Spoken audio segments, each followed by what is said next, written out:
and welcome to a recorded live in front of a chat on stream episode of Pat Bear's Anime Club, an ongoing video series where every other week I put up a new video taking a look at something from the world of anime or manga or light novels or, visual novels I talked about once, all kinds of stuff that I'm interested in, sometimes deep dives into a subgenre or a particular topic that I'm interested in chatting about, or in this case, a look at the winter 2023 anime season, which is just wrapping up, and the spring season, which is coming up soon.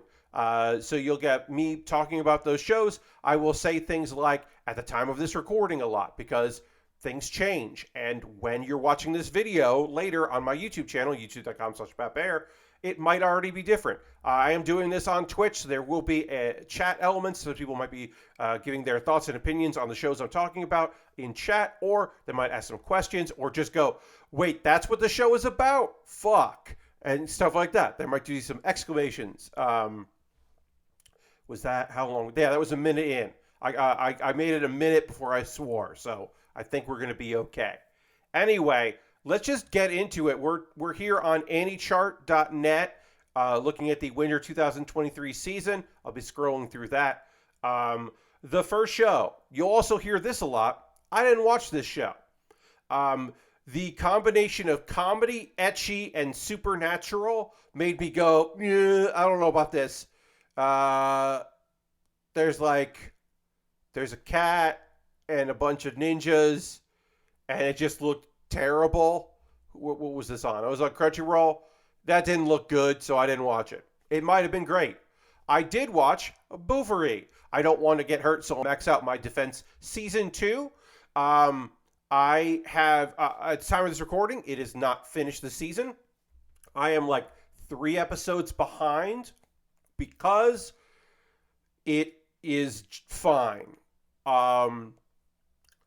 If you don't know Bouverie, I recommend season 1 because I think it's fun. I'm not usually into the VR MMO as a premise. Like the idea of a girl who has a weird build for her character because she's never played a game like this before is a fun one. The fact that she's overpowered in unique and interesting ways is fun. I also like the little bit of the fact that the game devs closely watch what she does, and they don't like punish her for doing something outside the box, but they do like trying to make it so that like it's not the new meta and other people can't do it. And I think that's an interesting twist on it, like to have a representation of the game developers. The idea that like she is drawn to herself other weirdos is fun as well. People that play in the game pretty differently. That's a fun idea. But I don't like if I was reading this monthly, the manga version, I would probably just like let a bunch of chapters pile up because it's fine. It's just more of the same. Like I don't know if Bouverie needed a second season is what I'm saying. I think it's purely okay, but there's no drama to it. And also, there's only so many stakes. Like, for a while there, she was undefeatable, but then she did die. The character died, not her, but her VR version of her died in game. So that stake was already gone by the time we got the second season. So it's just like, I don't know. It's still fun, but it's not like, it's not something that I'm like, you have to see it. You know what I mean? That's how I'm feeling about that. Buddy Daddies, I would say you should check out.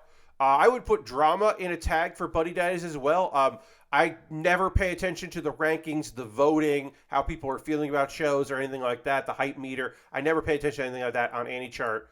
But in this case, I do agree. PA Works kind of doesn't miss in modern current PA Works, just like nails it. And I really like their originals very much. I have described this show as we have Spy Family at home. But I think it's an apt comparison, and it's not a bad thing to be like chill. That in some ways, like a little less fun and a little less over the top than Spy Family. 2 assassins, they're roommates that have their own terrible not terrible backstories, like tragedy in their backstories. um, while on an assignment, end up finding this young lady, Miri, and adopting her.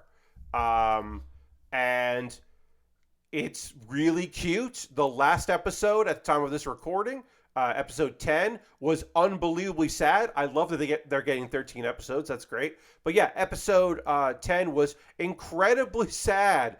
But episode 9 was gorgeous and fun and beautiful. And it's them like there is. I think we're going to get more action towards the next couple episodes as they're building up to something.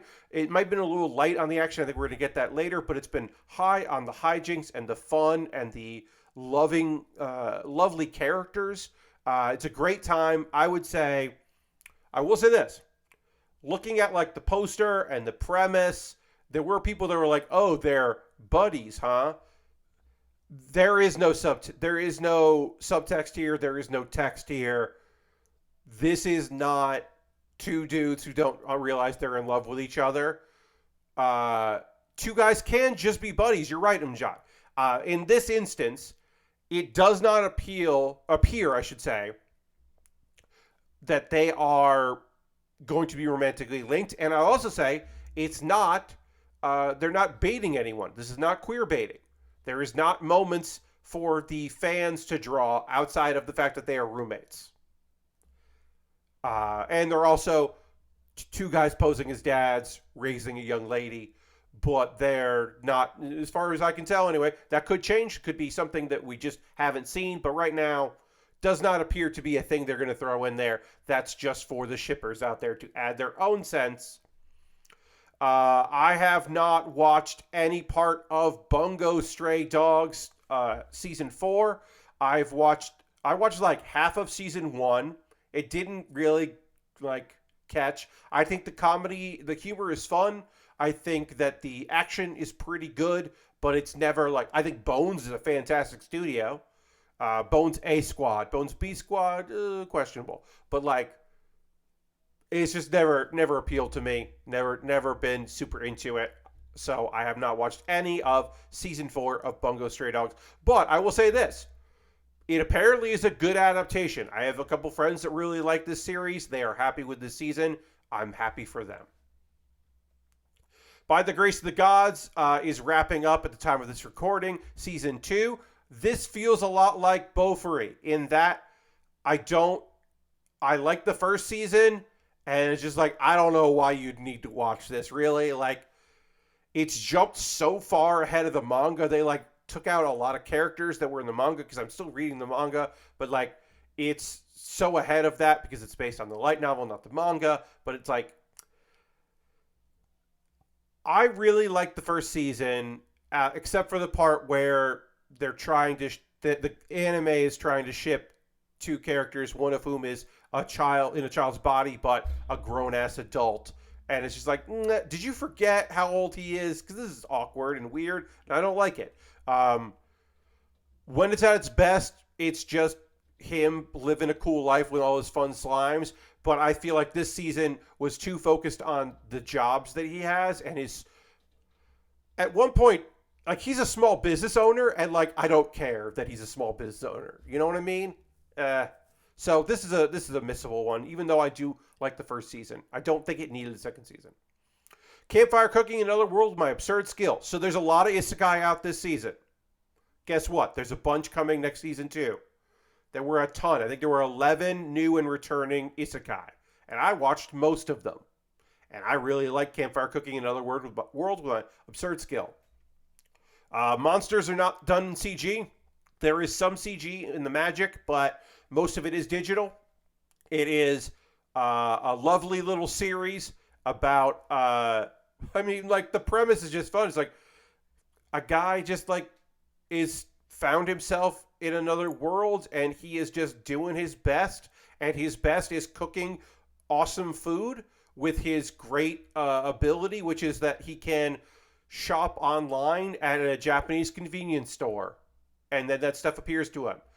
He is currently blessed by 3 goddesses, and his slime is blessed by a goddess because he has a slime friend, and he's got a Fenrir, and the slime is named Sue and can communicate and is kind of a baby. and calls the Uncle Fell, and calls the Fenrir Uncle Fell, which is adorable. Um, and Sue likes to hunt and says pew pew. That's Sue's language for using acid shot. And it's adorable. It's very fun. There is some action, there is some fighting, but mostly it is about just looking at gorgeously rendered anime food. It's just fun. It's just a fun series. Um, yeah, I'm a big fan of it. I have seen zero of any card fight. I have not seen any of that. That is just not something I'm interested in. Also, I always feel a little weird when there are three studios working on something. That's always like, I don't know about that one. Chilling in my 30s after getting fired from the Demon King's army is not an isekai, but it is it is part of the kicked banished. I think I'm just going to go banished now. I think we're going to call that the banished subgenre of action, which can be isekai but often aren't. Turns out this human that was raised by demons, he didn't know he was a human, is a very strong human. He just couldn't use demon magic because of course he couldn't, but he can use human magic. And he's really strong, and he meets a lady, and they have a kid, and he's settling down, and hijinks ensue, and people keep showing up at this little village, and he keeps getting in a lot of issues. We're building to the point where he's probably going to fight who he thought was his half brother, turns out to be his adopted brother. And they're going to have a big brawl, and it's totally enjoyable. It is a totally watchable show. I don't know if you need to watch it, but I like it. That's what I can say about that. I have not watched any of D4DJ All Mix, which is the sequel to Double Mix. So I believe this is the third season. It's the second season. That's right. First Mix was the first season. Double Mix is not the second season. It is OVAs, and then All Mix is the second season. Confusing that Double Mix isn't the second season, but you get what I'm trying to say here. I haven't watched any of this. I don't watch a lot of music stuff. This seemed to be a thing that is meant to sell a bunch of records of fake musicians, and it just didn't appeal to me. Don't Toy With Me, Miss Nagatoro Second Attack, which is a very good name for the second season of Don't Toy With Me. Second Attack is really fun. Fun name. I don't know if it's a good anime because I haven't watched it. I am generally not interested in the romantic comedy shows where one character is awful to the other character, but because it's teasing and he actually likes the other person, or they, that it's okay because they like them, so it's all right that they make their lives difficult. I'm not interested in that. I'm just not. I do like that this description uses the word shenanigans. I'm a fan of that, but not a fan of this. There are some romantic comedies this season. This is not one that I watched. Endo and Kobayashi Live, the latest on the tsundere villainess Elizaleth. Holy fucking shit. The last episode of this just fucking went places. I don't think that I can convince you to watch this show, which is not an isekai, but maybe it is an isekai, but it's not, definitely not an isekai. The premise of two friends who are going to do live play-by-play and color commentary while they play a dating game, an otome game, and then turns out that their commentary that they're doing for practice can be heard by some characters in the game. And then also it gets weirder from there. That's the premise. And then I tell you that it gets weirder towards the end. It got fucking so weird. This anime took a turn. It's very fucking good, and it's swinging for the fences in a way that I really appreciate. It's I don't know Tezuka Productions that well. I don't know what else they've done. I'm going to click on them right now, and we'll go and see. Have they done anything that I've watched? They're doing the upcoming My Home Hero, which we'll talk about later. Um, they did Dawn of the Witch, which I did not watch because I did not watch the first season. They did How Not to Summon a Demon Lord. Okay, so I've seen some of the stuff they've done. Oh, they did Girlfriend. Okay. Oh, they did that show's lovely. That show is lovely. Okay. Oh, they did Quintessential. All right. So this company has done a bunch of things that I have watched in the past several years. Oh, they did Young Blackjack. Okay, that wasn't great, but it was all right. Um, so they have done some stuff that I have enjoyed. I will say my major thought on Endo Kobayashi is that they do not seem to have a lot of money in this studio for this anime. Maybe they're doing some, they're doing some other stuff. Maybe they're putting all their money into the home hero, but his budget seems low for this show. But the characterization, they spent the money on the voice actors. The talent is great. It is really fun. It's a hard sell because it is such a weird, convoluted plot. There will be a show next season with even a more weird, convoluted plot that I think you might like, that you might like hearing about. Next season's got some weird shit. We'll get to it. We're only in the F. We have to get through quite a bit here in this first half. Again, if you have any thoughts, you watched any of these shows, let me know in the comments.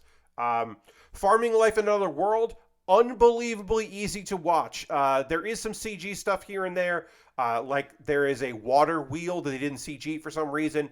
They take shortcuts here and there. Very laid back. This dude died and he was like, hey God, the creation God, I just want a healthy body, and I'd like to farm because I've always loved farming video games. And this dude ends up with like an incredible farm and a lot of ladies. This is a harem. It's a harem isekai. Our guy is constantly wondering about if more dudes can move into the village, which only seems to happen for like dwarves who are not interested in any of the various ladies that are there because they don't have beards. It's not what those dudes like. And the lizard men who are not interested, and it's just like, oh, okay, well, shit, all right. Because there is just like so many ladies. Almost every episode introduces some new people that want to move in.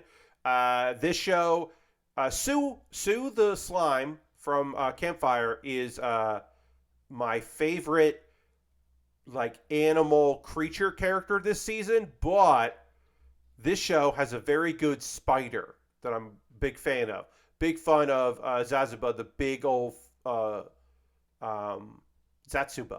like a pincushion in Japanese. Big fan of that spider. It's very good. It likes to sew. That's fun. I don't know. It's a fun show. I would recommend it. Very easy, very light. If you're looking for a light isekai, just something to put on.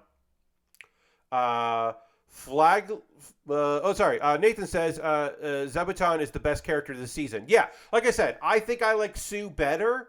Zabuton, but is right up there though. I think Sue is fun because Sue can talk and is just like a good slime. I love a good slime. Whereas Zabuton is like more reserved. But recently, Zabuton knew that someone was pregnant before they even knew. I don't know how, but that's real smart spider. Don't know why we're This is a mixed media project spanning anime and a musical. I don't know anything about this. It was 6 episodes. It aired on Amazon. I don't know anything about Flaglia, but I did not watch it. Giant Beast of Ours. This did not appeal to me. The premise of this thing, so I have not watched it. Is it on? Oh, High Dive picked it up. Okay. Unfortunately, AnyChart doesn't have like icon for High Dive, and so I have to, I would love that if they had that. It would be a lot easier for me. Hold on one second. Sorry. Giant Beast of Ours. Have not watched it. Did not seem particularly appealing to me. I don't know. None of my friends have checked it out because some of my friends watch stuff that I don't watch. So it is very fun to hear from them. I didn't hear from them about this one. Uh, Handyman Saito. Oh God! At the time of this recording, have not seen the last episode of Handyman Saito in Another World. Holy shit! This is a slice of life about a dude that gets summoned into a fantasy world. He's like works at a hardware store. He's like the best employee at your local like Home Depot. But he's always felt underappreciated. Now he is in this fantasy world. He is very appreciated. He basically becomes like kind of like the thief in an adventuring party because he can open locks and repair items and stuff like that. And he's just doing his best. And there's a ton of characters. The art is gorgeous. I recommend the manga as well.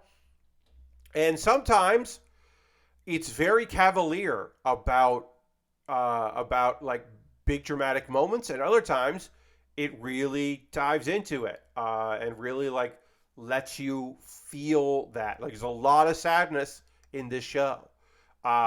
It's really fucking good. I highly recommend it. Like I said, there are a lot of characters, so maybe it's a little. I don't know. Like I said, it's got a 70% here. I don't really care about percentages on any chart. I think it's great. It's one of my favorite shows this season. It's right up there as far with. I mean, there's so many good isekai this season. That's the thing. There's a lot of isekai this season, but like my 3 favorite shows are all isekai, and this is right up there with another one, which we'll be talking about soon. I did not watch High Card. I do not particularly care about like gambling.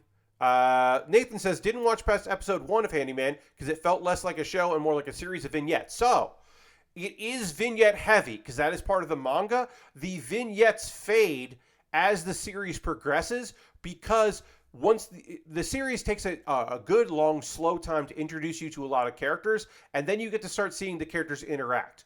Much like in the manga, it does feel like more of a character study. But there is plot. It takes a very long time to get to that plot. I feel it's worth it because all of the characters you can easily get invested in because they all have a lot going on. And so maybe it's a show that you might enjoy now that it's almost over and you can marathon it rather than watching it week to week. But I think it's worth giving it another try, Nathan. I didn't watch High Card. I don't particularly care about gambling and also superpowered. Like I don't mind superpowers, but I don't know if I want this. And like, nah. I think I'm okay. Maybe it's great, but it didn't sound great. Inspector season 2, somehow not as slow as season 1. I felt. It's still a methodical series. It is. Look, it's supernatural. There's some romance. It is a detective series. I did not know that when going into Inspector. I didn't get the pun. In/Spectre, Inspector. I didn't get that's what the pun was. The first time when I watched the first season of this, because I just saw the ads for like, oh, this dude has weird magic powers, and this girl can speak to spirits, and that's fun. And then I realized, oh, this is a detective show, like solving supernatural cases, and then also annoying relatives is a hallmark of this series as well. It's something. I really like it. I didn't cover this week to week, but I didn't watch it week to week. But I'm like 1 episode behind. I think I finished episode 10, so I have 11 and 12 now because 12's not out at the time of this recording to get back into it. But Inspector, I would say check out the first season if you haven't because it's good. Also, the term Crunchyroll Originals, people feel real weird about that. We're going to be talking about another Crunchyroll Original coming out. There are some good Crunchyroll Originals. This is one of them. And then we got Ippon again. I did not watch this. I tried like 3 different times to get into this show. It just never... Because if you watch any of my videos, you know I like girls doing things as a subgenre. I enjoy your slice of life, even a slow slice of life show about a bunch of girls doing an activity. I don't really like sports anime too much, but I can get into some sports anime. This one just didn't hit me. It just didn't. I wish it had, but I tried it I think I got through episode 3. And I was just like, nah, I'm good. Um, is it wrong to try to pick up girls in a dungeon 4 part 2? This was the second half of season 4. I stopped watching this show during season 2. I might have finished season 2. I think I did finish season 2, kind of feeling like meh, and didn't really vibe with season 3. Apparently, some plot elements that have been teased and some character development happens in this season. And it focuses on a character that I liked from the first season, Ryu. So, maybe I should go back to it, but I probably won't. It's still a very good line, a very good name. It's a real master light novel name. Is it wrong to try to pick up girls in a dungeon? It's just a good name. Kana in the of the Great Snow Sea. I did not realize this was an 11 episode season. I think that's good, or series maybe. I thought this animation looked beautiful, and the first episode bored me to fucking death. I 100% was watching this show and just kind of dozing off, and I never went back to it. Yeah, I don't know. Usually when a description ends with a chain of events that will change the fate of the world, I go, nah, I'm all right.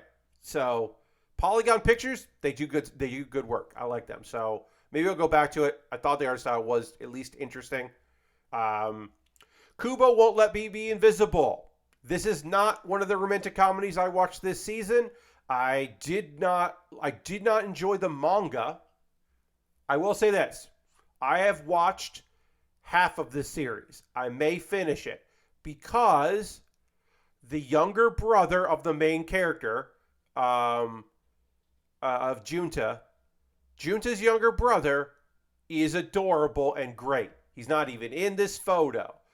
He's got a younger brother. Kid has a lisp. He loves, not in speech impediment, I don't think. He's just young. He loves his older brother, and his older brother, and he can see them and experience them, and they're very cute together.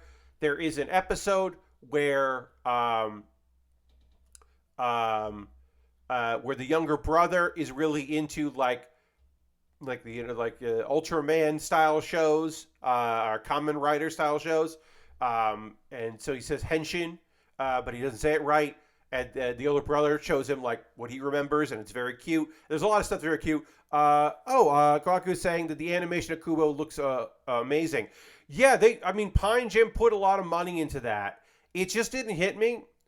I don't think I'm done with high school based romance shows. I don't think I'm done with them, but I think last year's Shikimori's Not Just a Cutie set the bar so fucking high that it's hard for me to just watch there were a couple really good ones. I think last year there were just so many good ones. I've seen the Hessian clip and it made me want to check it out. Yeah. I think there's just last year had so many good romantic comedies set in school that I couldn't really get into any this time around. I did watch one, and I enjoy it, but meh. Malevolent Spirits, Monogatari. I did not watch this at all. I forgot this exists. Completely forgot this exists. Did not look good. I remember watching the trailer and going, I'm not going to check this out. Nothing hit me there. Nier Automata, Ver 1.1a. How many episodes was this? Was this just... Oh, it all came out at once? I can't remember. I don't know. It doesn't say. It just says aired on January 8th. I can't believe Shikimori and Dress Up Darling both aired last year. You also had the third season of Love is War, Ultra Romantic. Kaguya-sama Love is War, Ultra Romantic was last year, and that was really good. And Akaran, Akaran wa Hakaranai, which never had a translation, which is adorable and great and chill and fun and cute as hell. Um, so we already had like real bangers when it came to romantic comedies last year. Uh, so it's yeah. I did not watch Near. I never finished the video game Near, and I didn't watch the anime. I was hearing some people like talking it up the first episode, and then I didn't hear anything else. That's on my list of things to go back to in like the doldrums. That might be a show that I cover on my live streams. My model kit things. Okay, Near is still airing, but it's been delayed twice now due to COVID. Thank you. That's why it just says aired because of delays. Great. Yes, some shows have been struck by some delays due to COVID outbreaks in studios, which obviously fucking sucks, and we hope that everyone is healthy. Um, Adventurers who don't believe in humanity will save the world. Ningen Fusion has wrapped up. This was like the first show of this new season. I did not like it. I don't know. You know what? Let's look. Has Geek Toys ever made anything that I have liked? They make Data Live, which I don't enjoy. Or they're making that. Let's see. They're the Data Live people. They made Plunderer. Plunderer looks good. What the fuck? What's going on with the studio? Like, I don't think Plunderer is good, but it looks good. And then they made okay, yeah. So they haven't done a lot of stuff. Plunderer, I don't think is a good show, but at least looks good. Because here's the thing about Ningen Fusion. It might have a budget of $1 because it looks terrible. There is a shot in an episode that somebody clipped and was sending around of characters floating down a staircase. Like they didn't animate them walking down a staircase, but these are characters that do not float or fly. They just move them. And it's like, don't shoot that scene. Why even shoot that scene if you can't animate it? It looks unbelievably terrible. There are 2 shows this season about outcasts. This one I've read a little bit of the manga. The other one I haven't seen anything at all. They both seem terrible. Again, I watched the first episode because it was the first show out this season. Not good. I don't think the story's that great, and the animation is balls. Oni Mari, I'm Now Your Sister. Hey, weird, shocking, weird. I didn't watch this one. I didn't watch the show about a dude that woke up one morning as a woman because his little sister turned him into a woman. I didn't watch that. I didn't watch it. Pokemon Masters, hell yeah. The end of Ash's story. Fuck yeah. Yeah, Kawaku, I did not watch this. There are a couple shows this season that I will probably tell you, yeah, I didn't fucking watch that. And you'll go, yeah, it makes sense. And like at least one of them, I have a friend that watched. I don't know if he watched this one. There's another one coming up later. I know he watched. Reborn to Master of the Sword, the Blade, from Hero King to Extraordinary Squire. This is not an isekai because it's a reincarnation story, but the same fantasy world, but like a different era. Onimal wasn't bad, not as horny as I thought it might be. That's good to know, Proxy, that it's not as because it by all indication it looked very horny. So I'm glad it's not as horny as you might have thought it was, but it still didn't appeal to me. I stopped watching this because I don't like the main character. I like the premise of the guy who, like, he was a king. He was a warrior king, and he's like, I didn't get to master the sword. I didn't get to fight enough fights. I was too stuck being a king. That's my regret. That's all right. And he gets reborn as a young lady that can't use normal magic and just studies the sword, and she finds ways to be really strong. Now, if you like battle junkies, this might be an anime for you because she is a battle junkie. She wants to fight strong people. And it's fine, but it's not like exceptional. I didn't love it. I'm nowhere near done with it because I've been watching it like whenever. Revenger, I didn't watch at all. I generally don't go for this kind of premise. Okay, so I'm not going to get deep into why these names are like that. I will just briefly explain. If you see a name that is a sentence, like a full complete sentence, or like multiple sentences, most likely when in katakana or kanji, those are small. Those are smaller because they're symbols, right? Those, and you have enough room on the spine of a book to put a full sentence. The idea of light novels having long names that really tell you what the story is about are meant to grab your eye at the bookstore. So you see it at the bookstore and you go, oh, that does sound interesting. Because like Revenger, you might not know what Revenger is about. You know it's about revenge.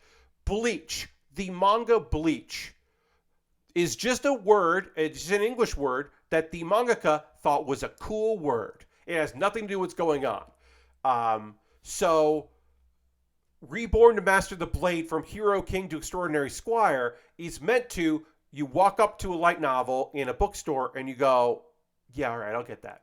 Or you see it digitally on a shelf. Now, obviously, digitally, you can click on it and get a description. You don't have to pick up the book and read the back. So it is a little outdated, but at the time, it made a lot of sense to just really let you know what it is. Sometimes you will still see names of anime that are just cool things, but those often are like Tokyo Revengers. Tokyo Revengers doesn't tell you, I had a shitty life, but now I can go back in time to fix it, but I'm not good at it. That's probably what it would be as a light novel title, something to that effect. They don't always do that, but if you see something like that, it is because they are trying to pull your eye. I didn't see Revenger. Saving 80,000 gold in another world for my retirement. This premise is strong as hell. Strong premise. Hard to beat Bleach, right? Saving 8,000 gold has a very strong premise. I just didn't enjoy watching it, so I stopped. But the premise is strong of like this girl that like can travel between two different worlds, and she had such bad luck that she is focused on her retirement, and her plan is to save up enough money so that she can. Also, she has the idea, hey, this ability may leave me. So one day I may be stuck in one of these two worlds. So I have to get enough money to retire in each of them, or either of them, or both of them. But unfortunately, a lot of what makes this show run is modern technology in a fantasy world, and it feels it's not as militaristically preachy as like Gate. It is not Japanese military propaganda like Gate was, but it is very much like, well, magic is cool, but does magic stand up to fucking guns? Like, there's just, like, she has a fucking gun in the photo. There's just too much fucking, like, modern weapons. Also, she's from Japan, and it's very convoluted and stupid how she gets guns. It's tough. I think that the premise was interesting, but I'm like, execution, not so much. Soaring Sky, Pretty Cure. I have not watched any of Pretty Cure. I will say, I believe that this season of Pretty Cure has a boy in it, which is the first. They've never had a male Pretty Cure princess, I guess. There's a magical boy, and that's cool. I think that's neat. But I don't know anything else about. I know next to nothing about the Pretty Cure series. I have not watched any of the third season of Sorceress, Stabber, Orphan. I can't fucking believe that they are still making this. It's so fucking. When they put it out, I was like, oh, I remember liking Sorcerer's Stab Orphan. Sorcerer's Stab Orphan. Yeah, Orphan from the 90s. It's just that. I mean, they got some of the same voice acting. Orphan is a PS2 game based on the manga Orphan, which also had an anime. This is a remake of that manga, and they're continuing it past where the original Orphan anime left off. But yes, there was a PS2 game. That's the thing. That is what you're thinking of. It's the same thing, John. Um, I like Studio Dean. I wish they were working on something else because every bit of this show is so fucking dated. Of all the things to remake, I don't know why it was Orphan. There's a lot of questionable remakes out there. There you go, John. Yep. Sometimes video games are based on a manga, and like even if the anime wasn't popular in the United States, the game gets ported, and it's weird. Spy Classroom, 100% not my jam. I have watched 0 minutes of this. I do not like death games. I do not like suspense things of whatever. I'm 99% sure this show like kind of finished. I've heard the show like has a twist that everyone saw coming, and then also a twist that is impossible and terrible. I have heard nothing good about this show. Sugar Apple Fairy Tale. I want to love this. I've watched 2 episodes. I might try more. I think the premise is kind of fun. I didn't even get to the romance part of it because I've barely met the Lord of the Fairies, but it just didn't really do anything. Technoroid Overmind is the best worst name of an anime, and also this was supposed to come out last year, and they postponed it due to COVID. And it is, if I remember correctly, these are androids that want to become pop idols, and I did not want to watch it. Although, Dogakobo, great fucking studio. Love their work. We'll see them next season with some stuff. The Angel Next Door spoils me rotten. Didn't watch this. Again, there was a lot of romantic comedies here. I only really watched 2. And I'm going to try to finish Kubo. This just did not... Yeah, this did not seem interesting. This really felt like one of those shows where the main character has nothing going for him except for the person interested in him. And I'm not into that. I do not like. Remember that show about the fox spirit that moves into the house of the guy whose only redeeming quality is that he works all the time? Like all he's got going for him is he doesn't quit his job. Like I'm just that you got to have more going on for me. The Fire Hunter looked gorgeous. This looked really cool. Again, just did not interest me. It just seemed like really sad. And I was just like, nah, I'm all right. Fruit of Evolution, before I knew it, my life had it made season 2. Did not watch this because I did not watch season 1 because I got sick of that manga about 3 chapters into the manga. Never touched this show.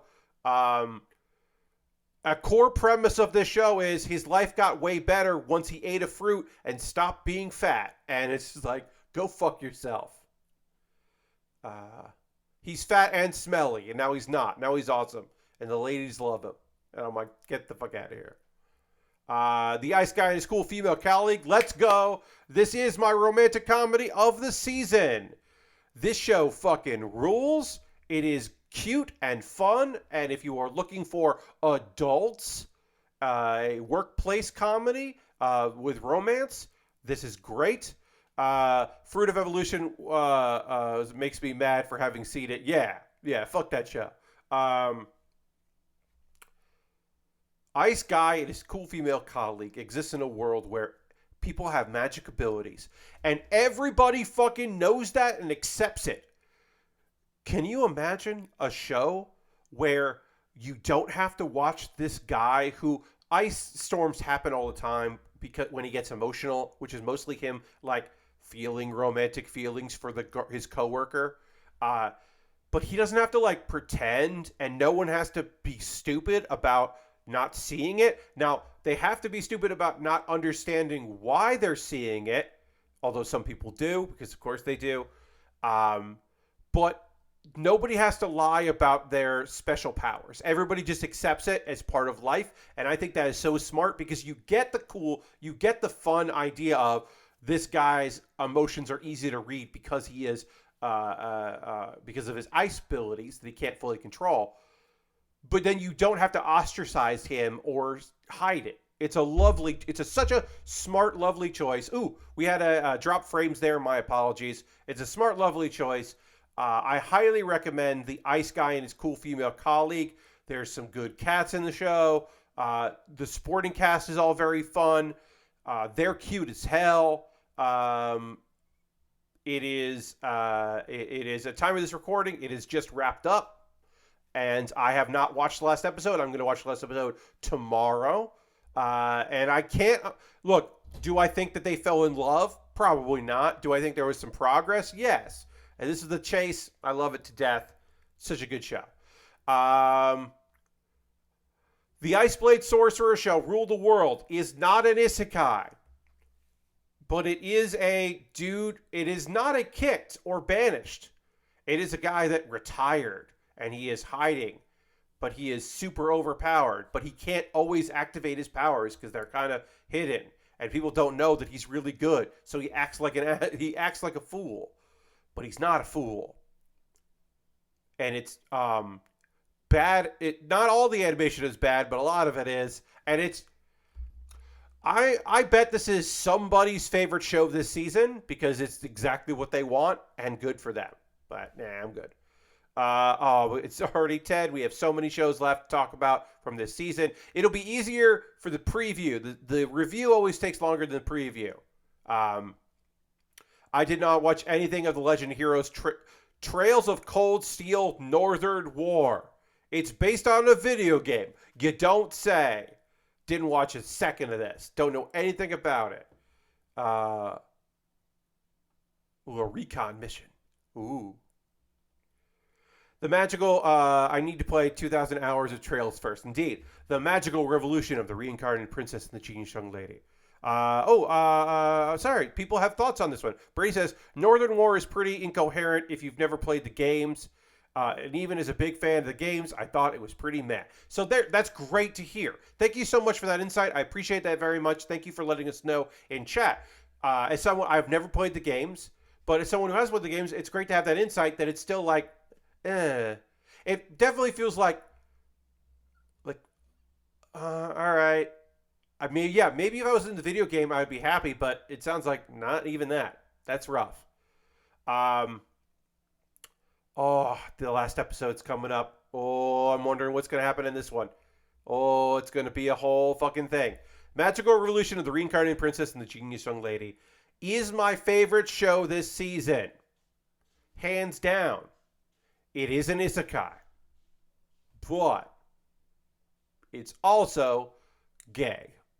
And first of all, we don't get a lot of... Usually, if we do get an isekai with a female lead, it is the I'm a villainous subgenre of that, the otome game thing. It's usually an otome game. This is not that. But Yuri, a Yuri isekai, unbelievably rare. So rare. Now, is this like capital G gay? No. This is like lowercase g gay, and like it's very clear. Does Magical Revolution ever even mention the reincarnation bit? So we know that the main character, the princess, is reincarnated. We do know that. She does not make a big deal about that fact. It is how she knows like magic tools and her love of magic and all that. It is not the fact that she is isekai'd is not super important for the story. It's how she's able to make some assumptions of some unusual things. And it basically, the fact that she has been isekai'd explains why she's quirky. Like, that's about it.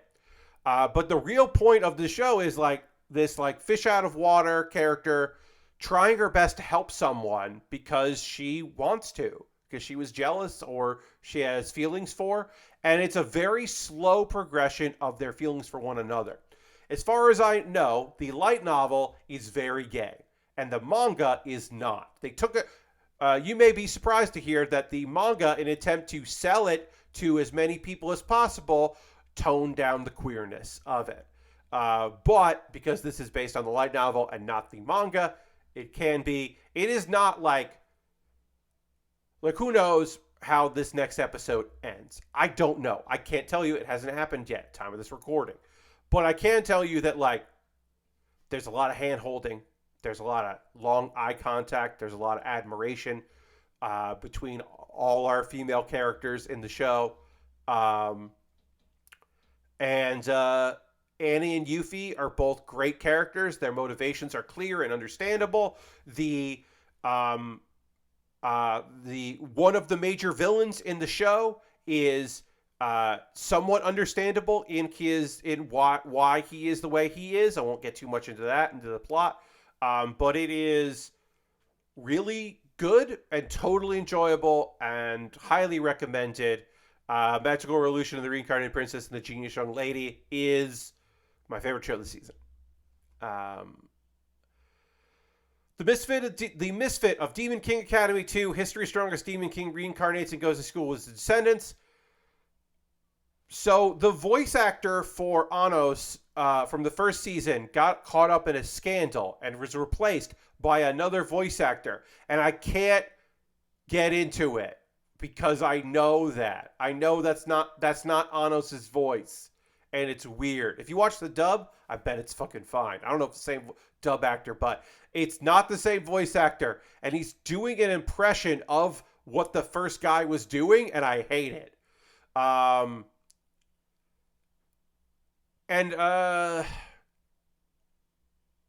It is focusing on an element that was like kind of dangling from the first season, which is important that they explore it. I think it's fine. I don't think it's great. I think the first season is probably better in its exploration of a character, an overpowered main character, just like completely mystifying everyone. I'm actually gonna readjust myself here. Pardon me for a second, folks. I'm leaning back too long. Now I'm going to lean forward a little bit. Okay, so pardon me for that. We're going to do the rest of the stream like this. But yeah, totally enjoyable series. First season I think is great, but it's my problem that I can't not hear that it's a different guy. I just can't unhear it. Yeah. Reincarnation of the Strongest Exorcist in Another World. So, this isekai, because sometimes people are like, this isn't an isekai because he's not from our world. And that's not what different world means. That just means you go from one world to another. It does not mean, which is why some people want to put VR games in isekai. Because in my mind, Sword Art Online is not an isekai because it's a virtual reality world. It's a death game anime, but whatever. Side thought. Reincarnation, the Strongest Exorcist. The thing about this series is that the main character is an asshole. And if you are okay with that, in fact, if you like that, you might really enjoy this series. Because he is overpowered. And his whole thing is, people knew that I was so strong in that world. And that's why I was betrayed, and that's why I died. So in my second life, I am going to hang out with the hero so that anything crazy happens can be like pushed on her, and I'm just going to lay low. Which is not fun. There is a manhwa, there's a South Korean comic based on this story that goes the opposite. He's like, the problem was that I did all the work as a exorcist and no one knew. So in this world, I'm going to stand out, which makes a lot more sense than I'm gonna like use my powers, but also not tell anyone. Anyway, also there's a dragon in this show that is completely CGI and looks fucking terrible. It's awful looking. I stopped watching this. I will not be picking it back up. Yeah. I mean, this is a great show for watching clips of it on YouTube, like the action scenes, because he is fucking brutal. No mercy. But yeah.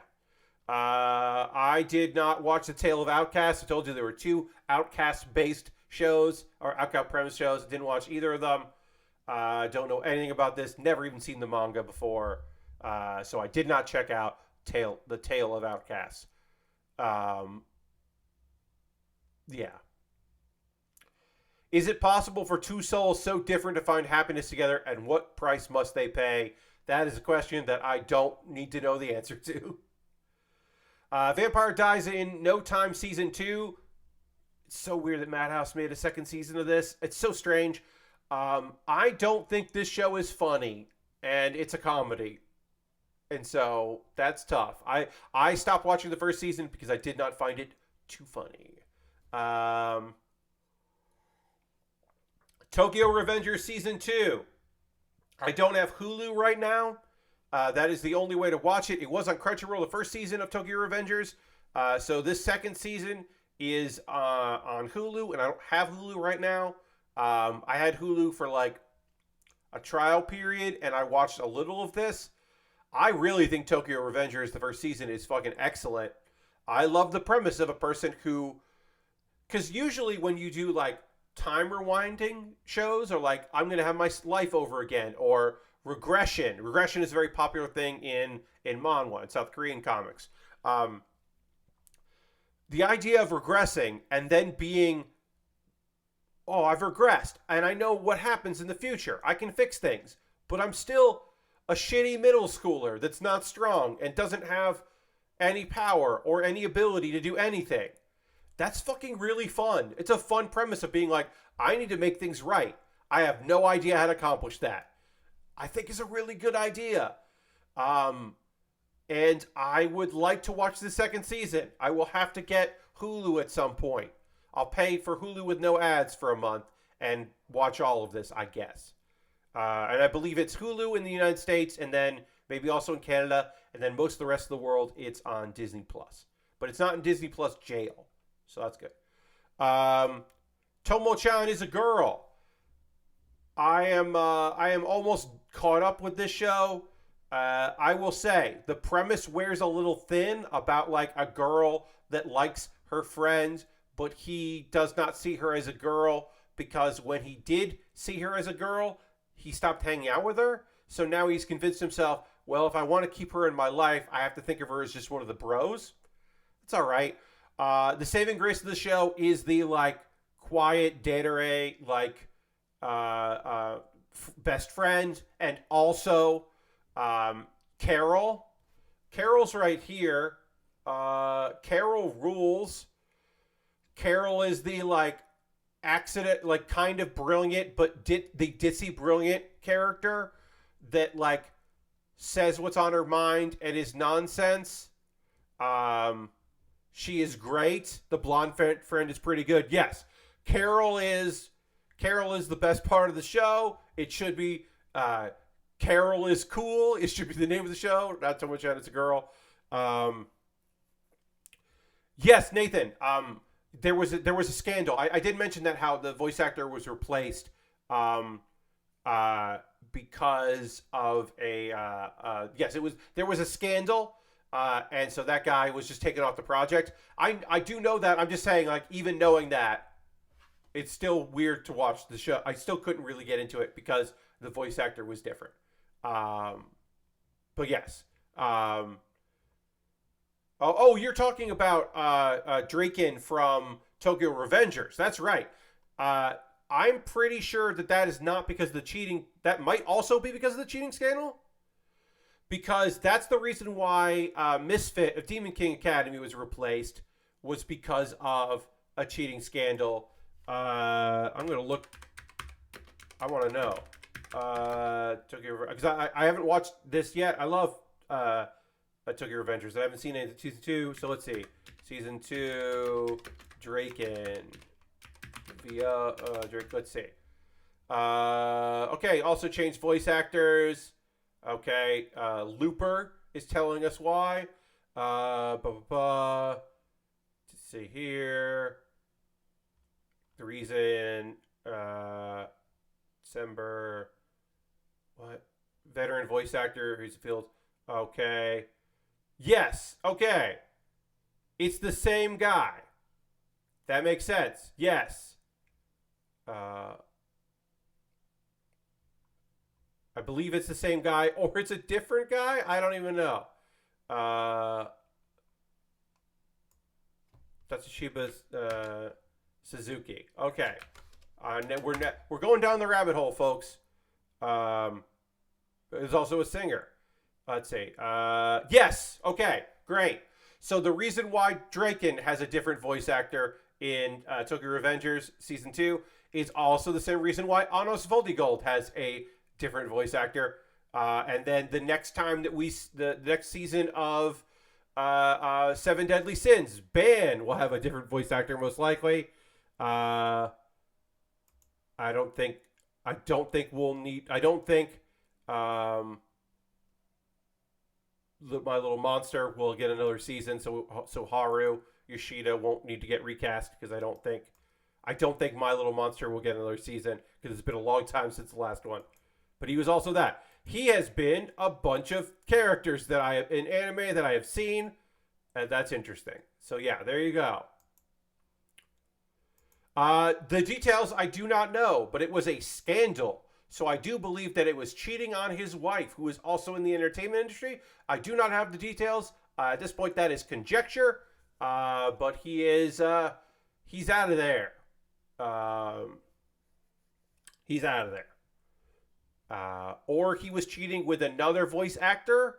Something like that. Anyway, that's we're out of that. Tomo-chan is a girl. Fine. Again, as I said, I wish that Carol was in it more because Carol is the best part of that show. Trigun Stampede. I'm not watching what could be somebody here, even here in chat, or watching this later on YouTube. This could be your favorite show of the season.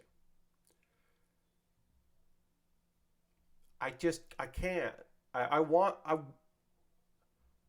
an old man, and I try not to be set in my ways. I try so hard. I do. I actually legitimately do try to get into full CGI stuff. And there are shows that are in that style that I like and that I enjoy.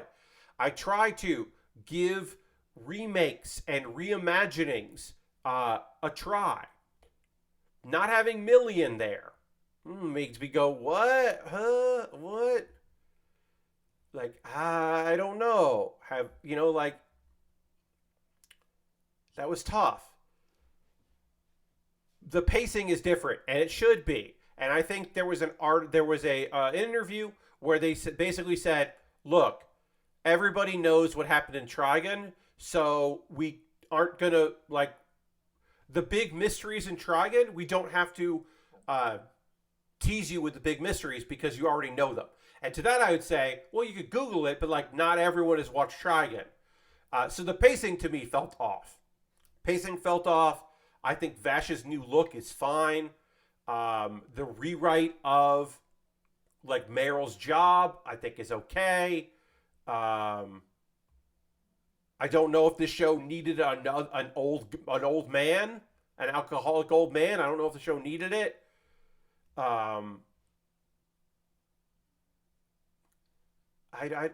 Yeah.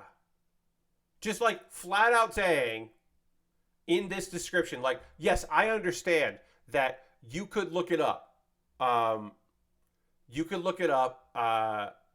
Remake, not remaster with the newest graphics. But yeah, I mean, a remake would be interesting. I understand you could look it up. But to say in the description who Knives is, to me is just the discovery, the unveiling. You gotta love Vash before you like love Vash as like this weird like tornado of nonsense. An actual Vash the Stampede. You gotta like know that um, before you can really understand like the sadness and like the betrayal and all that. Like I don't know. I think I am being an old man about it, but I don't think Trigon looks good, and I don't like the changes they make to it. And if this is someone else's Trigon, that's great. It's just not my Trigon. Um, I don't see. I don't think you need to remake Trigon. I don't think you need to reimagine Trigon. I don't need a different version of Trigon because Trigon rules. I do think maybe it's a little slow for modern audiences, and I don't think that's necessarily a bad thing, but it might be. Um, Nikkei, I did see what you put in there. We're doing a whole thing on anime. I'm not going to talk about model kits tonight, but I did see that, and I appreciate you. But yeah, not talking about model kits. It's Tuesday. I do things that are not model kit building, so we'll not get into that. Did not watch any of this. It's a sequel to a show that I have not watched, so I don't know. Kyoto Animation, great team. But I did not watch The Linking Shot. I don't know. Unite Up is a great name for an anime that I did not watch because I am not particularly into idol shows. I can like an idol show. I've liked a few, but this was not the one. And yeah, it was just like, no, I think I'm okay here. I think I'm going to be all right. I do also like Cloverworks as a studio very much, so I could see myself like maybe getting into that, but yeah, no, I didn't drop in on that one. Let's see, Vinland Saga season 2. I have been it's going to be a 2 core, right? I'm going to get caught up on Vinland Saga. Vinland Saga is a lot. Season 2 is a exploration of life in a way that I was not expecting. And it is fucking still violent and still rough and has moments. It's not as fucking brutal in a cool way as the first season, which I didn't love. Certainly some people loved this show way more than I did. Mappa does an incredible job. It looks good. They got a lot of time to work on that because they take so much time with their other projects. It's still a good show. It's just brutal in a way that I have to take some time in between episodes. So I'm going to be way behind on this one, but I am watching it. TV shorts, I'm going to go just to any of them that I might have watched. I haven't watched any of these shorts. This is the anime. Hey, guess what? I'm not watching My Life is Unakai-san's Dog. The first person from a dog perspectives anime about a dude that gets reincarnated as a dog for ladies. I'm not watching this fucking shit. I didn't watch a second of it. But I want to point it out because that's a fucking anime that exists. That's a manga that got published and they made an anime adaptation of it. And did High Dive get it? Yeah, High Dive picked it up because High Dive will pick up horny shit. High Dive understands a portion of their audience that wants this.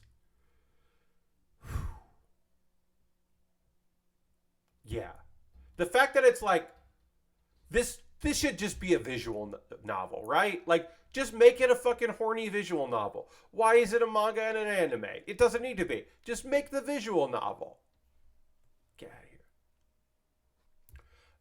here. Did not watch that. Did nobody pick this up, right? Yeah, nobody picked this shit up. It's like a drama about some cats. It looks fucking cool. Nobody picked it up. Look neat. And then the leftovers, Blue Lock, I did not watch because I rarely watch sports anime, and I certainly don't want to watch sports anime where the premise is to be dicks to one another. The only part, the part about sports anime I like the most, and it's not in this thing, I'm okay. Apparently there is some camaraderie despite all of the premise. There is some camaraderie amongst people, but yeah, the premise is like, let's encourage them to be assholes and prima donnas, and it'll make the better soccer player. I'm all right. Didn't watch Eternal Boys. The Mature Idol Project is a funny idea. Did not watch Idolish 7, Third Beat. That I don't think anybody has. My Hero Academia. Holy shit, My Hero Academia Season 6. Bones. Bones has always done a good job with My Hero. This season, y'all, we're almost time of this recording, almost done with season 5. This because it's been a long thing. Oh boy, episodes 23, 24, even 22. Oof, I needed a break after those.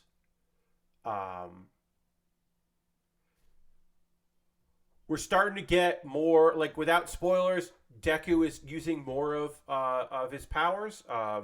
Of One for All, he's using more of his abilities, and it's great. And other people get to do some stuff. I haven't watched any of this season of My Hero Academia because I'm not prepared. Yeah, it's rough. The first half of this is fucking rough. It's tough because season 5 is a little bit of a hard watch, because season 5 goes down a little bit the same route that One Punch Man did a little bit, which is, hey, what about cool villains though, right? Like, some villains are fucking pretty cool though, right?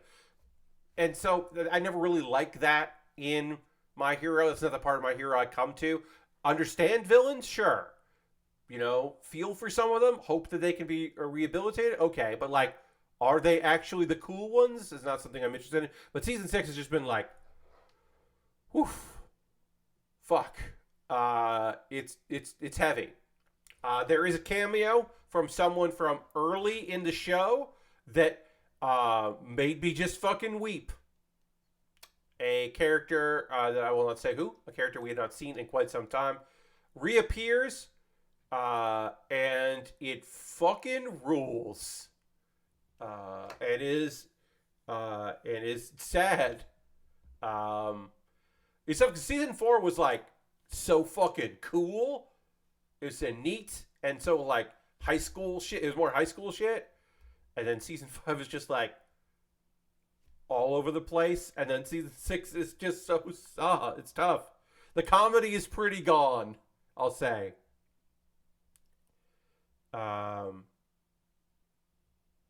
Yeah. Play it cool, guys. Never watched an episode of this. I like comedy, slice of life stuff, but this did never appeal to me. Eminence and Shadow, did not watch it.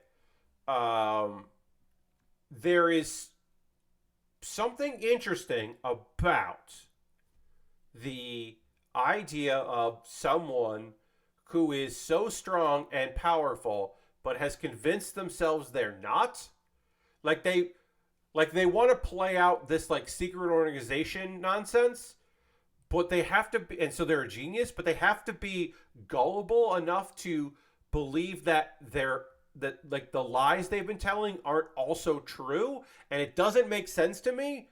And it's like, what if the character Kick-Ass got isekai'd on purpose, maybe? To live out his fantasies? But his fantasies are true, and it's like, so he has to like. Apparently, later in the show, there's an episode where he wants to have the like, oh, actually, I was strong this whole time thing, moment, but he can't do that in his character, so he invents a new persona for him to be that is shitty but is secretly awesome, and it's just like, just be awesome then, dude. I don't know, not for me. I know some people enjoyed this one. Eminence was pretty fun, though. Every time he spoke English, it kind of sounded extra cheesy. I'm sure that might have even been on purpose. I don't know. That might have even been on purpose. But yeah, the vibes just weren't there for me. To Your Eternity Season 2, I did not watch because I do not want to be devastated. To Your Eternity, let's start where this goes. After seeing enough death and tragedy, the immortal Fushi secludes himself on an island. Okay. Like, sure. That's where we start. Having seen enough death and tragedy. Like, this is a show that introduces you to characters to murder those characters so that you will feel things. And I just don't want that. I just don't want that. Urusei Yatsura 2002 will be concluding its 2-core. This David Production has done an excellent job putting out a new version of Urusei Yatsura. Hey, we just got raided by Lunar Jade. Welcome, raiders. Oh, so nice to have a raid from everybody. Welcome, everyone. This is a recording that will eventually go on my YouTube of Pat Baer's Anime Club. I'm Pat Baer. I'm talking about anime tonight. We are almost done talking about the winter 2023 season, so you're just in time for me to talk about a preview of the upcoming spring 2023 season, which will be starting in, like, at the time of this recording, about 11 days. We'll be starting that season up. So we're just going to finish up. Urusei Yatsura, I haven't finished every episode of this, but I appreciate that they are doing a faithful recreation, and it looks gorgeous. I mean, David Productions does a great job. So, yeah. And then, hey, I'm going to... This is a hard sell. Because I'm going to tell you to watch a show that has a lot of episodes. But welcome to Demon School Irma-kun. Season 3 wrapped up. It says aired October 8th. Don't worry about that. It was long. It was 2-core. Every season has like 20-something episodes. There's a lot to it. It's a comedy. It is an isekai, despite what the mangaka says. It is an isekai because he's in the demon world and he doesn't think that counts as an isekai. But to me, it's a different world, baby. He got sent to a different world. It is what it is. Welcome to Demon School Irma-kun is lovely. It is about a very good boy trying his goddamn best and succeeding in helping people and making friends and living the life he's always wished he could have. And there's magic and fantasy elements, and it's really fun, and there are twisted motherfuckers every now and again. And Clara over here is a top tier best friend. She's great. It is this a lot of this season is like a whole. It's like it's not a tournament arc, but it is like an adventure, like school arc. Nathan says, I felt season 3 was more shonen and less comedy. Yes, as the seasons have progressed, they have pulled back a little bit on the comedy elements because the plot has thickened. Once the plot thickens, it's a little tough. And there was comedy to be found in the action. I will say one of the elements that hurts the show and takes away the comedy is if you don't have Alice and Clara and Irma together, because their interactions are a lot of the jokes. So when you separate those 3 characters and you force Irma to be the lead, and like the main like hero, it loses a little bit of the comedy. I think season 2 is funnier than season 3. They also, they paid off a thing in season 3, a joke that there is a character in 2 seasons of the show that is there in the background and never fucking mentioned. And they wait until season 3 to be like, now we're going to talk about this fucker, this dude. Now we'll talk about this dude. This dude that eventually I looked up his name because I was like, when are we going to learn about this guy? The fact that they waited so long is incredible. It's awesome. You may not even notice him for most of the first season. It's great. I love that show so much. I will spend less time telling you to watch the 5th season of Yowamushi Pedal. This is Limit Break, the 5th season. It's almost over. There was a little bit of a delay in the two core. Um, Look, I'm not the biggest sports fan. I have never watched cycling live and in person or on television in any form. But this is a show about a great little guy, a fun little nerdy boy who accidentally became good at biking and was just wanted to join an anime club, but there weren't enough members, and he got roped into joining the cycling club, and he has made lifelong friends and has grown as a person. And there are villains and there are heroes who are also villains, but because with mutual respect, and villains that maybe become friends, and some real garbage, and like one real garbage person.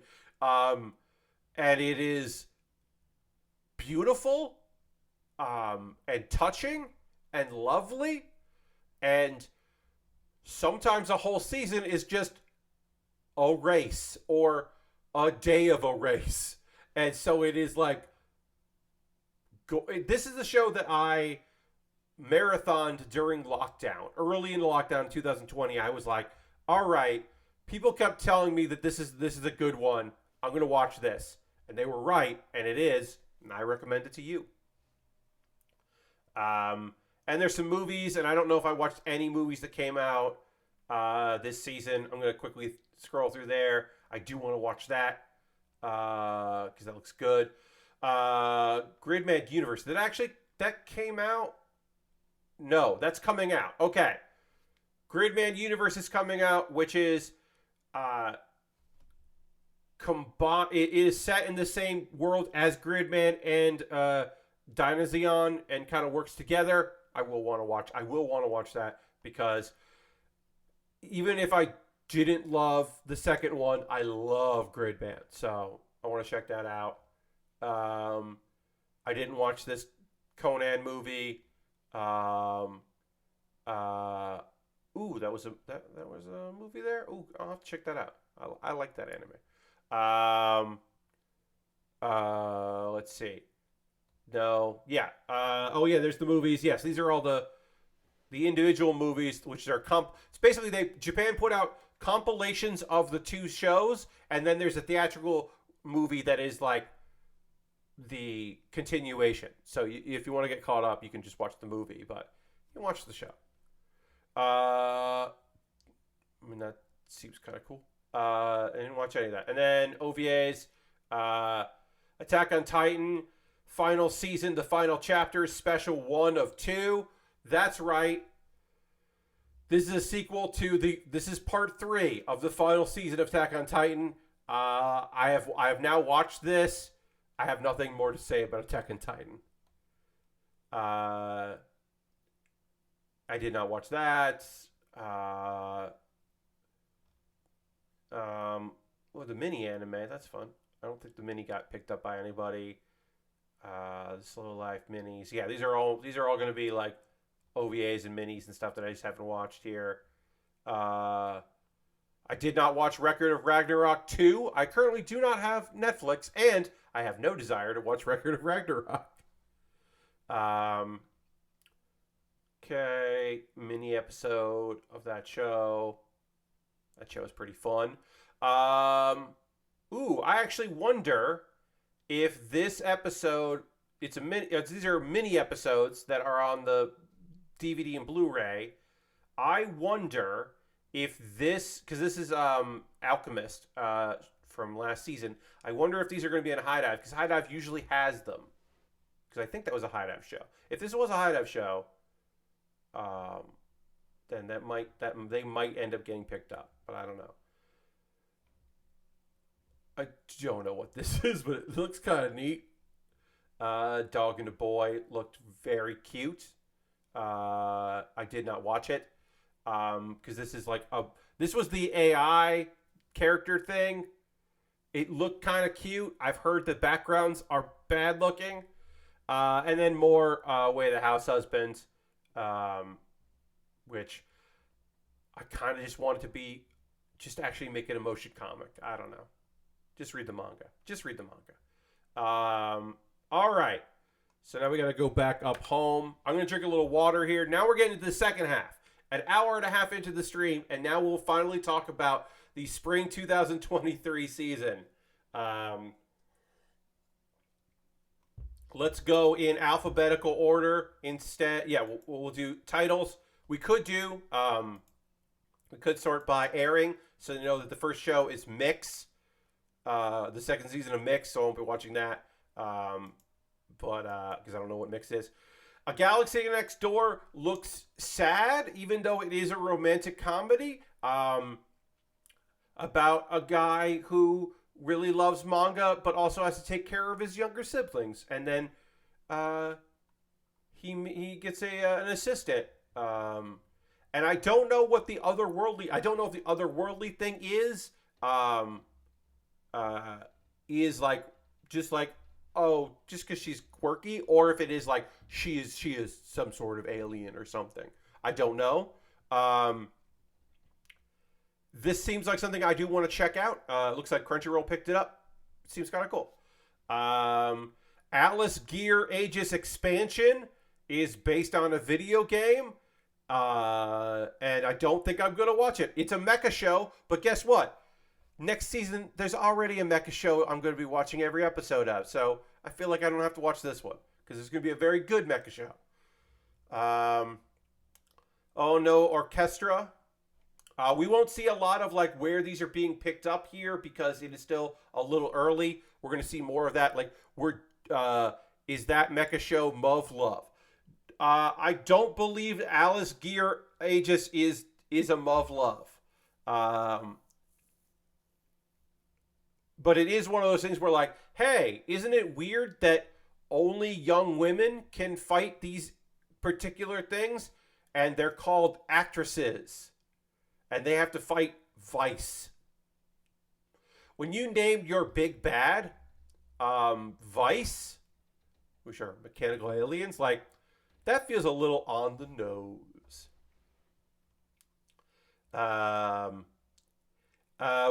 We won't know because it's a little early. Crunchyroll's just starting to make announcements about what shows they've got next season. High Dive will probably be making big releases, so we won't know everything and where they are. By the time you watch this on YouTube, folks that are watching this later, you'll know.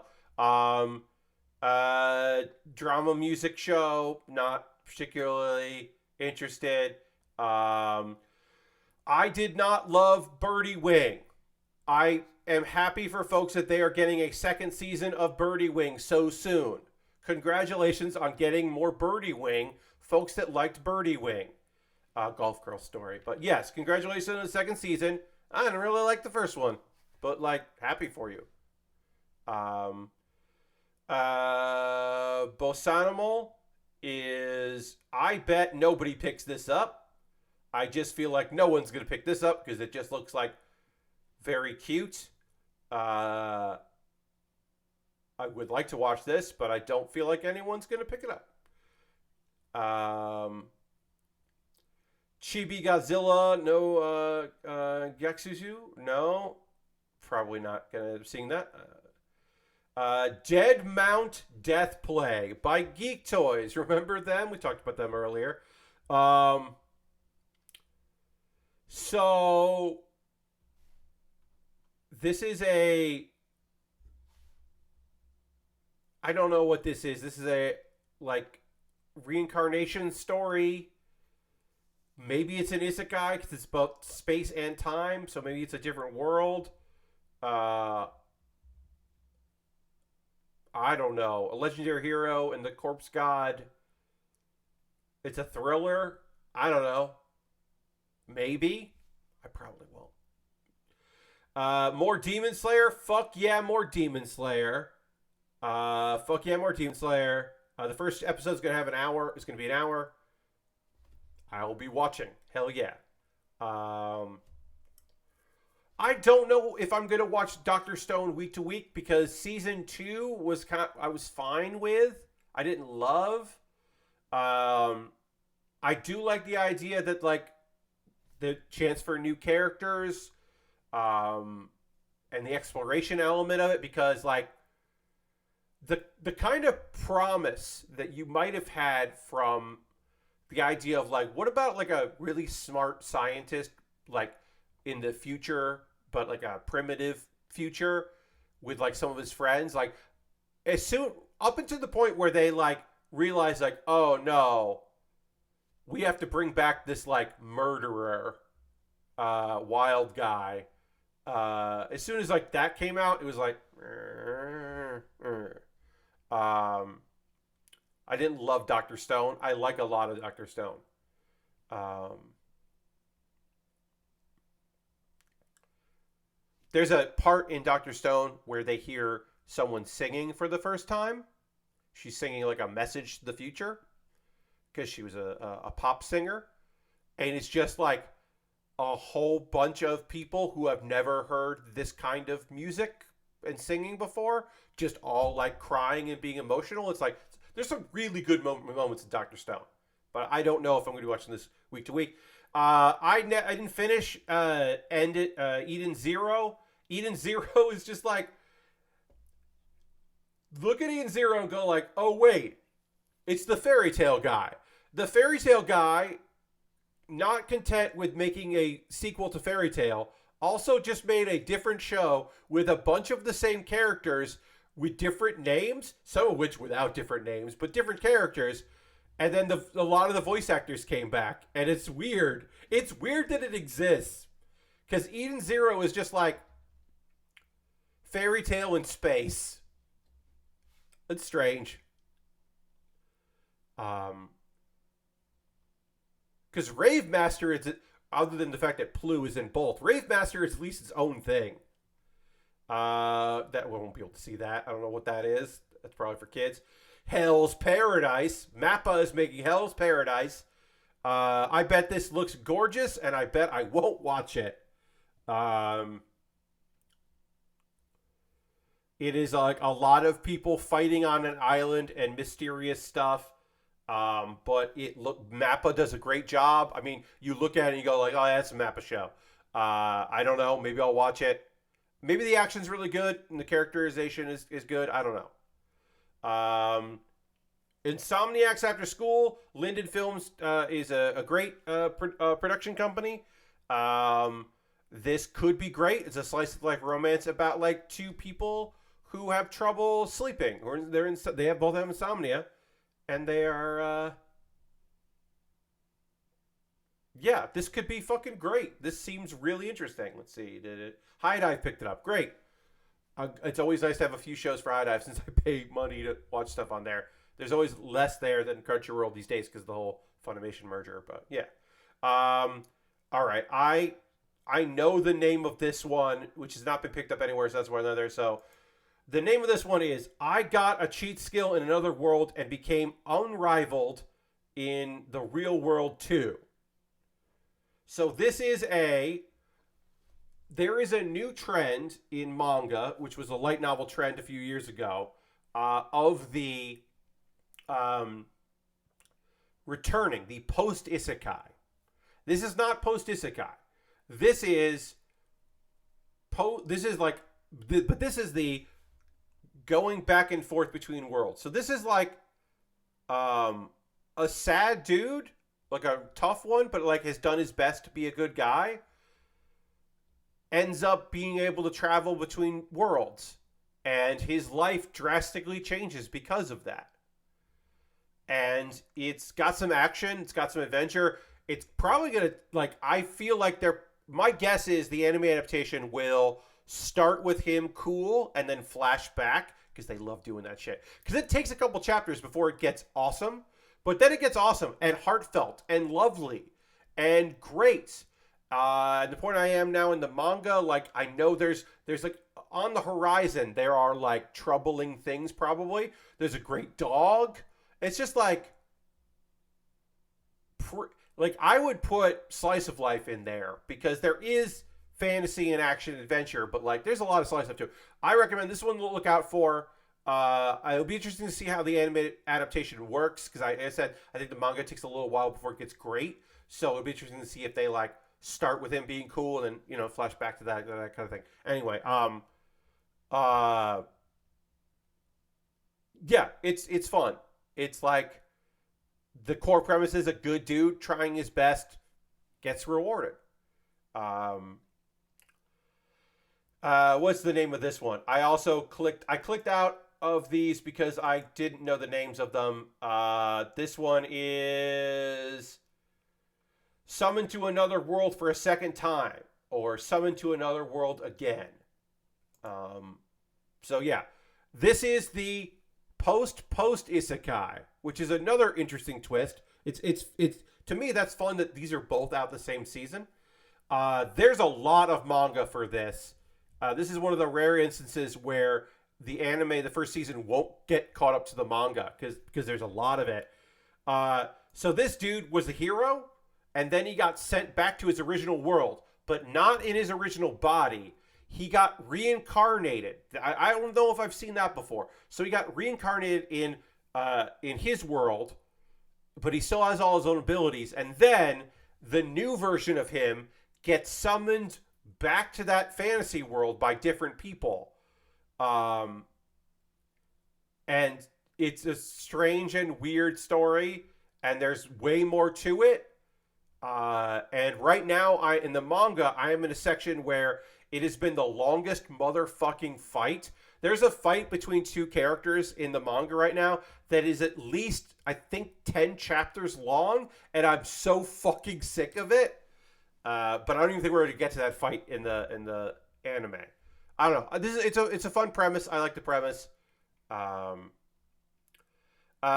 Another World with My Smartphone Season 2, I am very surprised this show is getting a second season because the first season was a long ass time ago. We're literally going to click on this because I don't remember when the first season was.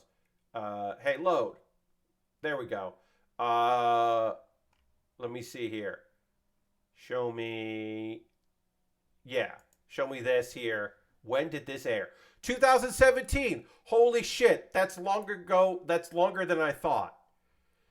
That's a long time. It's not like the longest between seasons, but like 2017 to 2023, that's quite a long time. This is the easiest fucking watch in the world. This season is going to introduce like 4 more girls he's going to be engaged to. At least a couple robots that are also girls. He's going to fight a bunch of stuff. I will not spoil how because the end of the first season indicates that something weird's going to happen. We find out what that is. It doesn't take too long, but like, it's so surprising to me that this show got a second season. Kamikatsu, Working for the God in a Godless World. I will probably not be watching this because I didn't enjoy what I've read of the manga. I think the premise is kind of fun. A dude who grew up in a cult gets sacrificed. And then gets reincarnated. And he's like, sure, okay. Well, I don't love this, but like, this is better than my other life. And then he finds out that world doesn't have any gods. But it's also fucked up. It doesn't have religion, but it has like shitty government. So the solution is to help power up an actual god that is there, even though he hates the concept of religion and gods. So it's like an interesting premise, but I will point out that I don't like the dude, and I didn't like the manga. So I don't think I'm going to be watching this one, but I at least think it's an interesting premise. I appreciate that all of the isekai, except for Smartphone, are like trying something and are a little different. In Another World, My Smartphone is just like, what if you died and God gave you all kinds of cool powers and then ladies loved you and wanted to marry you? That's all a Smartphone is. Fuck yeah, let's go. It's the second season of Witch from Mercury. Season 1 fucking ended in a whole like lot of bad and good and characters being pretty worried about what's going on. And it will be interesting to see what happens in season 2. My assumption is way more sadness. But yeah, season 1 ended. Woof. So hell yeah, more of that. Really looking forward to that. Let's see. What is this? Bonds between girls, virtual world. Oh, okay. I want to be a virtual artist just like AI. No, no, I'm not. I'm not gonna watch this school story about VR idols. I think I'm okay. Hey, there's more Konosuba. Um, but I what is this? This is like, is this a side story?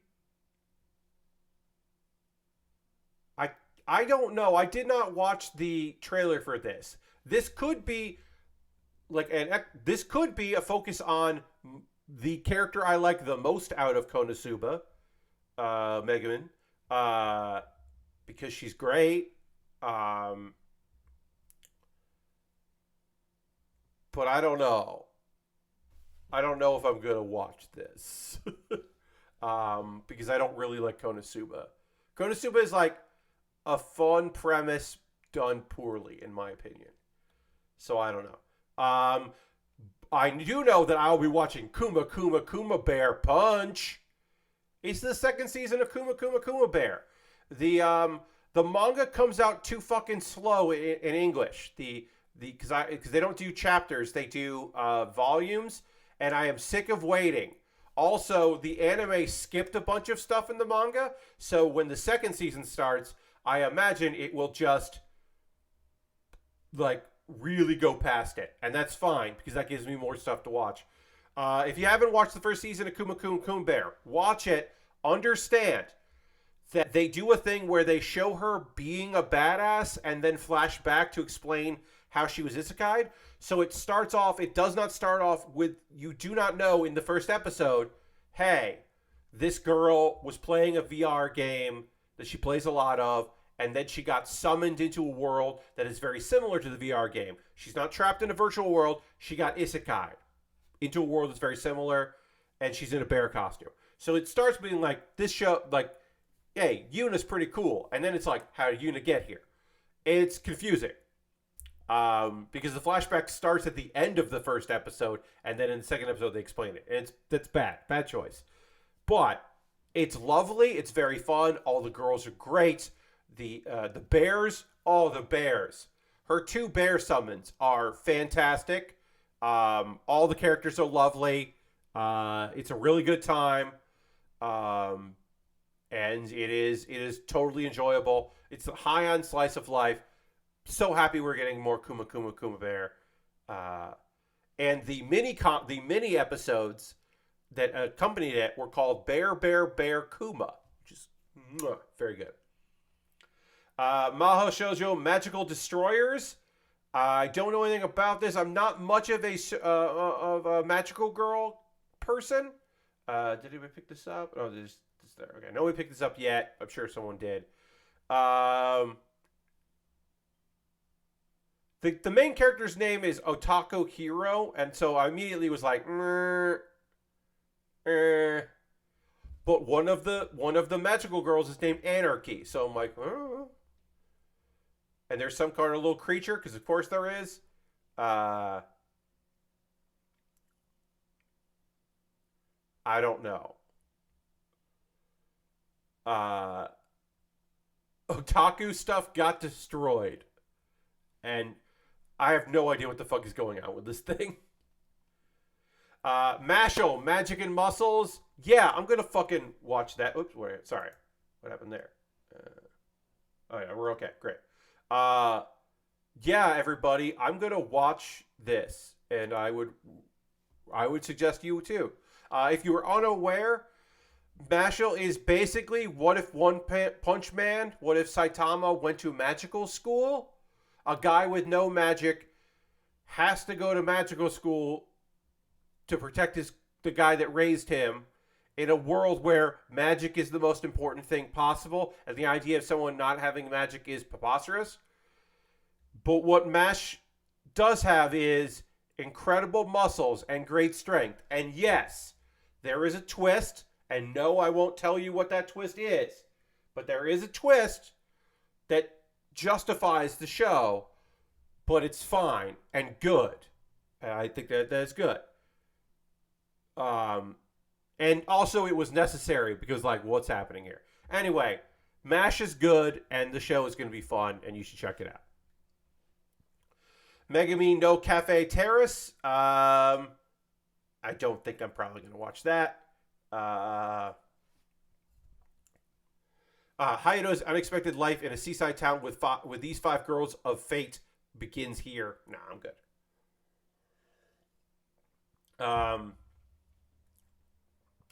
Mix is the second season of a show I didn't watch the first season of. My Clueless First Friend. I will probably watch this. I love this premise. This premise is great. Creep girl that everybody has a reason. She's not creep. She's creepy. People think she's creepy. And then a dummy shows up who has no preconceived notions and is just like, hey, we're going to be friends. I love that premise.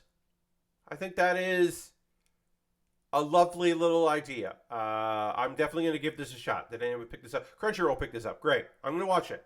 We know Crunchyroll picked it up. It's good. My Home Hero. Here is the show of the season that some people are going to fucking really get into, and I am not. I have not read the manga for this. I will not be watching My Home Hero. It is... I am not about the thriller lifestyle. I am not interested in this show at all. I'm probably not going to watch it. Maybe someone that I really trust and admire and love will be like, hey, Pat, this is the best show out this season. But I think I'm good. My one-hit kill sister, it says other. I do not know what the source of this is. But it is kind of a funny idea. It's an isekai, and our main character is just like not doing great, and then it turns out his sister, or brocon sister, because yeah, that makes more sense. Sorry, shows up and she's overpowered, and it depends on how obsessed she is with her brother. If she is overprotective, fine. If we weren't related, we should get married, or even then, who cares? I'm out. If it's just that my sister, who is overprotective, is also very strong, maybe I'll get into it. This is the one where I'm like, maybe, but like, maybe not. Opus Colors, no idea what that is. Oshi no Ko is a... Hey, remember you might remember that I said that there was a show here with the wackiest fucking premise? So the first episode of this is 90 minutes long. They're doing 90 minutes on the first episode because the premise does not get going until a whole lot of nonsense happens, and then the real anime starts. How do I... Okay. An idol has a baby. And the doctor gets murdered and then gets reborn as the baby. And then the show starts. That's how we get to the show. The show is not like that's the beginning, as far as I know, because it ran a couple days ago, and people have been talking about this for a bit. So it's really about drama and mysteries, and this kid trying to protect their mother, who he was a fan of, and is now also his mom. And I don't think I'm going to watch it, but what the fuck? I don't even know if I explained this well. It's going to be so fun 3 months from now when I'm like, I mean, Doga Kobo did it. They nailed it. I'm going to watch it. The first episode's 90 minutes. So I don't know if I'm going to watch it for like my streams, but I'm going to watch the first episode. I want to see what, like, not just what the premise, like what the opening is, like what does it become? Like it has to be 90 minutes because like I think you need to do all, oh, what the fuck? Otaku Elf? You know I'm going to watch Otaku Elf. You know it. Uh an ancient elf who loves video games. Um it's a slice of life about girls in a temple, and one of them is an elf who likes video games and wants to be a lazy person. Um, that sounds great. Did anybody pick this up? High Dive picked it up. Of course they did. A plus. I'll watch that. The second season of Ranking of Kings. I'm certainly going to be watching that. I probably won't watch it week to week because sometimes that show is unbelievably devastating and then heartwarming. So that'll probably be a little while before I watch that. Pokemon, hell yeah. A boy named Roy. It's Rico and Roy. This is the part where I was like, wait, don't do, what? Is there a why would you have a Pikachu? Like a different Pikachu? Get the fuck out of here. That's the part where I was like, no, you don't need that. If you're going to retire Ash, you don't need a Pikachu. I guess you do, but you don't. Kodo's Bad Girls. What is this? Let's see. Subdue Demons. Oh. No, I'm not going to watch this. A guy tries to subdue demons and he ends up subduing delinquents. To fall in love with them? No, I'm good. Pokemon Company wussed out on not having. Yeah, they're gonna have a Pikachu. They don't need a Pikachu. Have an Eevee. Just have an Eevee. You've been setting up Eevee to be the next Pikachu for decades, or for a decade. I'm not gonna watch this. That seems no, I'm good. Sacrificing Prince and the King of Beasts. It's a fantasy series that sounds interesting. I'm definitely going to be checking it out, I think. A girl is supposed to be sacrificed to the Beast King, but she doesn't fight about it. She's like, yeah, I don't have anything. Like, if I ran away, I have nowhere to go. And the King of Beasts being like, huh. All right, you're my wife then. It's like, what? What? A consort, pardon me.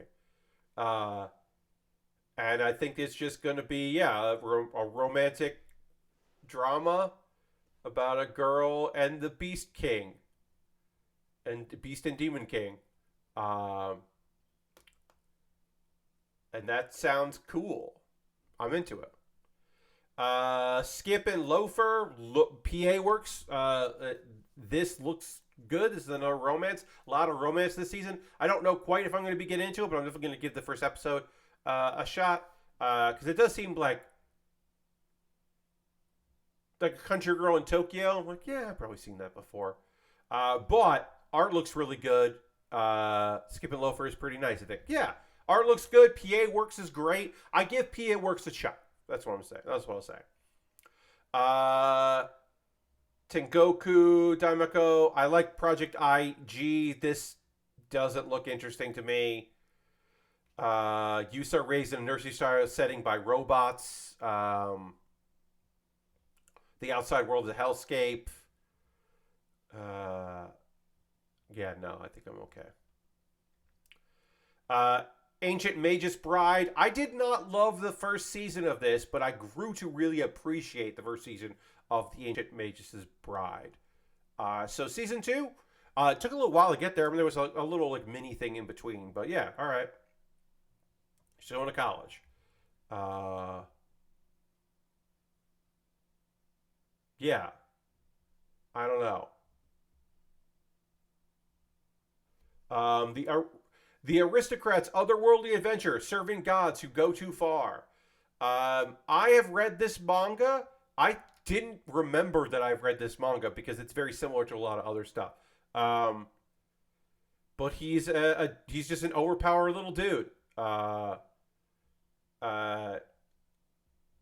Kane is incredibly strong, and everything goes right for him. And he has a bunch of fiancées.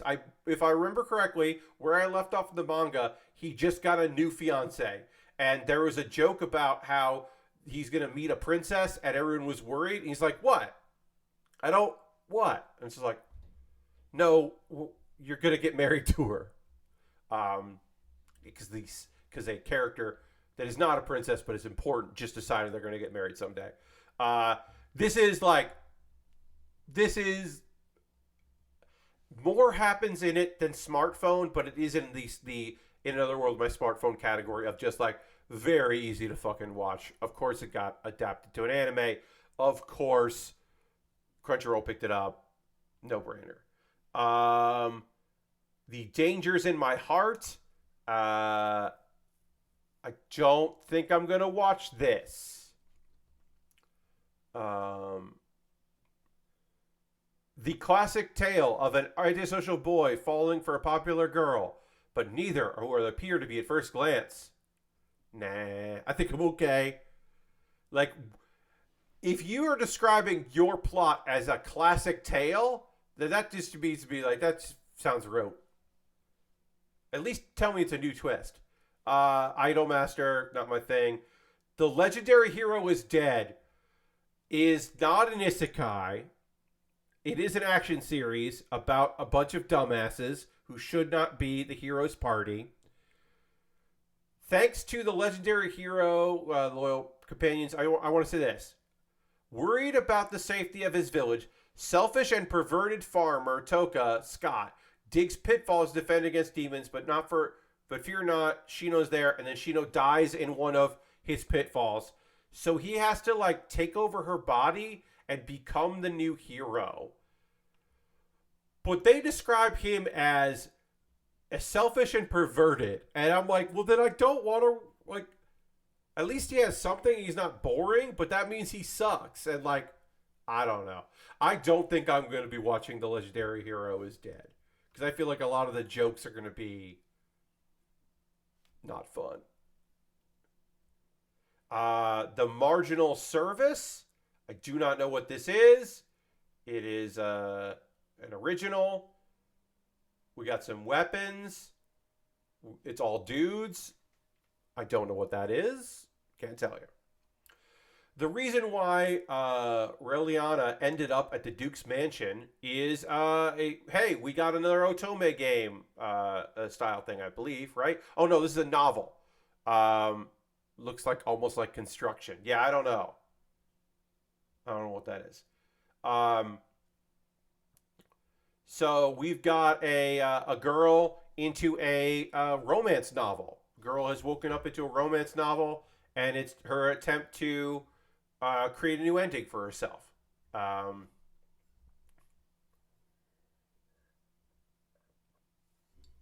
and there's a lot of dudes interested. I have not read the manga this is based on. I believe it. Yeah, it's not a light novel. It's just a manga. Have not read this. I'll give it a shot because I watch almost every isekai. I just do. That's my curse to bear. Um, so I'll give it a shot. More Tokyo Mew Mew. Season 2 of Tokyo Mew Mew New. I I was never really a big Tokyo Mew Mew fan, so I didn't watch New, and I probably am not going to watch the New 2 because it also should be called New 2, but whatever. I will be watching more Over the Moon for You. It's been a while since we had. There was season 1 and there was the OVA.